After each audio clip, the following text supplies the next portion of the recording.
Well,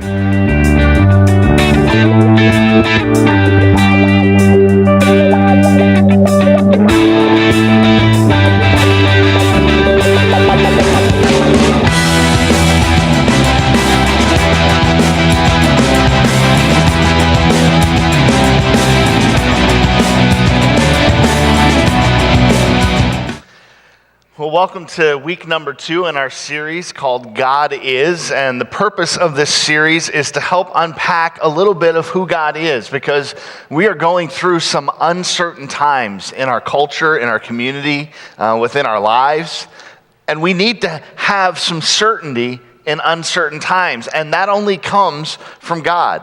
And it only comes from a true and deep knowledge of who God is. And so we wanted to take some time over the next couple weeks and unpack some of the characteristics of God. Now, we're not going to be unpacking all of them over the next couple weeks. As a matter of fact, you could spend years on the topic God is and never be done. So I'm not going to make you sit through all of that, but we do want to hit some of the main characteristics that we need to understand about God. Now, the hope of this series isn't to be comprehensive in our understanding of God, but to hopefully generate an interest on your part to discover who God is. For you to take time on your own to say, wait a second, if that's who God is, I need to know him more. I need to know him more deeply. And so that you'll take time after this teaching ends and keep learning about who God is. Now, there was a fad a couple of years ago. And I don't know if any of you were a part of this fad, but it included this cartoon character in a red and white striped shirt with blue jeans and a little hat and glasses that an artist used to hide inside of a picture of other cartoon characters. Did anybody ever look at a Where's Waldo picture? Yeah, wasn't that a lot of fun? We didn't have a lot to do back in the 80s, did we? There wasn't a whole lot to do. Where's Waldo? I mean, the artist would insert Waldo in just any little nook or cranny of this picture, jammed with other things that were red and white striped, and other things that had other people who had blue jeans on. I downloaded an image last night just to kind of make sure, for some of you who may not be aware of what Waldo's all about. There's a Find Waldo shot there. Can you see him? You got him? Yeah. We don't have high def screens. I stared at this for a half hour. I didn't find Waldo. I went online to try to cheat. There are other people who haven't found Waldo in this picture. And what's amazing about it is he's there somewhere. I mean, that's what's frustrating about it, is Waldo's there. And you know what? That's why Waldo's not a fad anymore. Because people got sick of looking for Waldo. And so they just forget about it. There was another, this was kind of viewed as kind of childish, it's just kids' cartoons. So we advanced, we evolved as a culture, and we moved from Where's Waldo to stereograms. Do you remember stereograms? Now, I don't know if you'll be able to get the stereogram from sitting that far away. Because normally you have to be pretty close, and you have to, anybody can see stereograms. Hey, have you ever taken the time and looked at posters and things like that? You remember the mall? There used to be stations with these things. And what did you see? People staring. And they'd back up. I mean, it had to be a pickpocket's dream. I mean, that was just like, thank you and thank you. Because people would just stare at these things all day. Now, there's a teapot in there. But of course.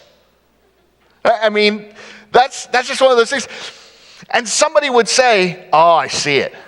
Oh, that's cool. And you'd be like, stop. And you'd look at it, and you look at it, and you wait to see it. I saw the teapot first thing. I went to something else. I came back to it. I couldn't find it anymore. But I know it's there because I saw it.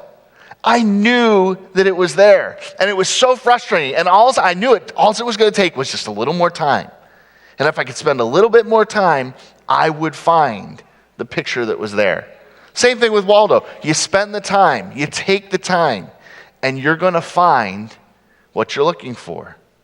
Well, the same thing is true of God. God is this series. And if God is, that means God can be found. The problem is, we don't typically take the time. We approach God as we approach fads. We give it a little bit of time, but then we forget about it. And we move on, and we begin to wonder, where is God? Where is God? What happened? God disappeared. Some of us have been on this faith journey for a while, and we could probably identify times where, you know what? I felt a whole lot closer to God back when. I felt like I knew God real well, and now I don't feel like he's there anymore, or I'm just not as close to him as I was. And there's some of you who are sitting there going, man, that's me, and I feel guilty about it all the time. What's interesting, though, is if you look back at the times when God felt really close, I'm willing to bet that there was some underlying activity in your life where you were focusing your attention on him. A lot of times it happens in crisis. It happens when we have nothing but God to focus on. When there's an accident, when there's a death, when suddenly there's a relationship turmoil. And we have time for God. And you know what's amazing? When we have time for God, God suddenly seems to be there. It's when we get distracted. It's when the pace of life picks up and suddenly we don't have time to stop. We don't have time to pray. We don't have time to read our Bibles. We don't have time to sit and contemplate God. Suddenly God feels a little bit more distant from us. Anybody have just all the time in the world to sit and contemplate about God? I mean, your week this week is wide open. And it's got 7 days worth of time with God, and then you might do some other things along the way. No, that's not the way life is for any of us. My parents retired, and they're busier now than when they were working because they just filled the schedule with other things. Your time off is not a time off. You ever take a vacation? What's it like getting ready for vacation? You do double the work just so you can take a week off. And then you come back and you do double the work just to catch up. You actually work more on either side of the vacation than you ever do in your life. Because we just fill our time. We fill our time. And then we wonder, God, why can't I hear you? Where are you, God? Where are you in all this? You seem distant. You seem far. And it really doesn't come down to God at all. And today's message, if there's one thing that you need to hear very clearly, if you forget everything else that's said this morning, understand that God is near. God is near. He is never far. God is always, always, always near. And that has some implications. We'll unpack how we know that. Last week, we started in the book of Genesis to talk a little bit about why it is that we can't perceive God for who he is. And that's because there's a fallenness in our nature. There's a part of us that gave up on God at the beginning.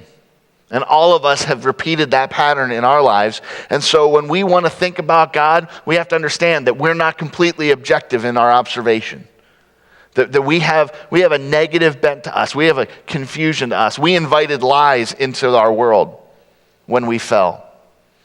And a lot of us believe the lies. And so when it comes to discerning who God is, you just can't do that on your own. You have to actually rely on God to provide that information. And when we jumped into the book of Genesis, we talked about the fall of man. How Adam and Eve had one rule to live by.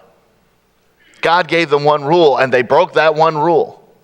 And because of breaking that rule, we all inherited a level of law breaking. That's why when we do a baby dedication, we say, bring a child up in the training and instruction of the Lord, because if you don't, they won't. Part of our nature. I was doing some class work online this week, and we were talking about some terms. It was another theologian, and I'm kind of bouncing back and forth, topics that would just, make you fall asleep. But we were talking about the idea of this perfection. And none of us believe that anybody's perfect, right? Is there a perfect person on this planet? Have you ever met them? Now, I know the person next to you thinks they're more perfect than you. You might have just gotten an elbow about that, but there are no perfect people. We understand that. We get that. There is no perfection when it comes to humanity. Where did that come from? It came from us making a really bad choice, a real formative choice, by denying God and rebelling against him.